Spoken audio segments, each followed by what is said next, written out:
Okay, so today's video is 3 different ways to do a back stitch.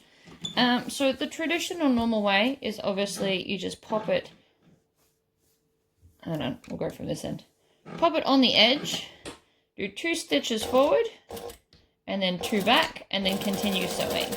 So that's like the normal way, and then at the end you do 2 back stitches and then pull it out. So that's the traditional normal kind of back stitch. But there's 2 others that I know of at least that you can also try.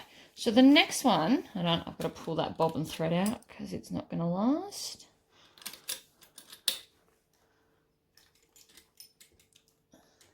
There we go.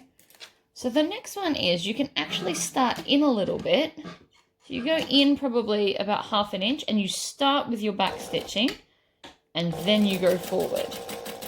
And then when you get to the end, you back stitch and you pull it out, not at the edge, so that you've got kind of less bulk at each end. And that's another good way to back stitch, and then you can just trim off those tails. But with the trimming of the tails, you have to get really, really close because we're not at the edge of the fabric, we're in a little bit. And then a way a lot of leather workers do it is you manually crank 3 holes, you get 2 stitches, and then we're going to lift our foot up and we're going to come back to the first stitch and go through the first hole again, and then you can stitch.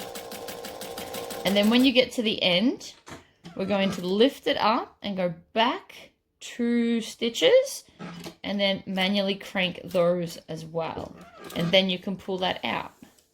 So they are 3 different ways to back stitch depending on either which one you're comfortable with or which one's going to work best for your project. So the last one's best for leather work and top stitching. This one is better for when you've got a thicker fabric and it doesn't want to go through your machine at the end. It always bunches up. So you can start in and work backwards and forwards. And then this is your traditional normal one. So there you go.